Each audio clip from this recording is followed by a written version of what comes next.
Hello and a very warm welcome back to KGC Engineering and to our mini restoration project.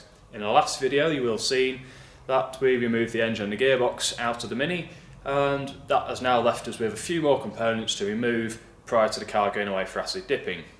I'm going to have the camera set up on the time-lapse feature again, so you'll be able to see us removing the cooling fan, the wiper motor system, the pedals and any other bits and pieces which we happen to find that need removing. The only other things that will then need removing are the two subframes at the front and the rear, but I'll remove those in the next video and take you through them step by step, like I did with yesterday's video, or the previous video I should say, with the engine removal. So let's get started.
Well, all being well, we've now got all the odd little bits and pieces that need to come off are off. Not going to worry about little plastic things and plastic fittings because they're just going to get melted out in the process, in the acid dipping process.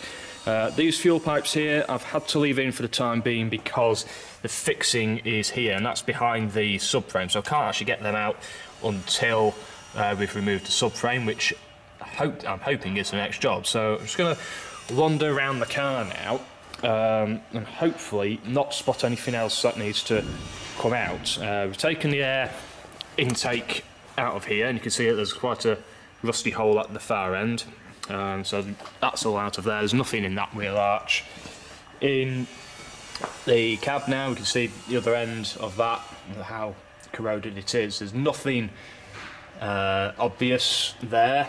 In the dash area, well, the bolts down there and the steering column, well, steering rack fitting come out with the subframe, so they'll come out in the next video.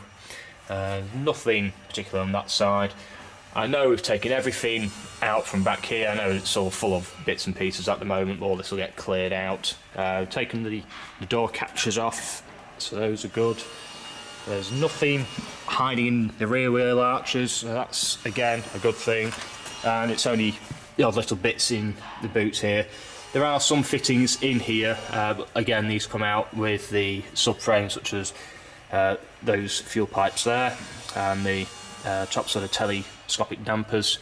So that's all looking pretty good. We don't need to worry about the rubber seal for the fuel tank, because that's will just melt out. And again, coming back round this side, we've taken the door catch off. You can see the pedal box or pedal assembly there. That came out. There's a bit of a struggle, but it did come out eventually. Hopefully you will have seen that in the time lapse earlier. Again, it's just full of bits and pieces which will all get cleared out.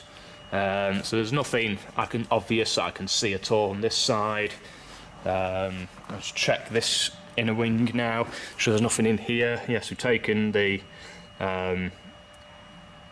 bits and pieces out of here. There's a fuel cylinder of some sort, and the overflow for the radiator was in there as well. So that all looks pretty good.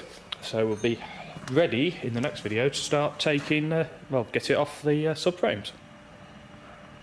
Well, I hope that you've enjoyed this video. I know it's a bit shorter and there's not been so much exciting activity going on, but it's all these little bits and pieces which I've had to come off because obviously we're sending the car away for dipping and we don't want them destroyed, even if some may have got damaged in the process of removing them. Well, that's another point.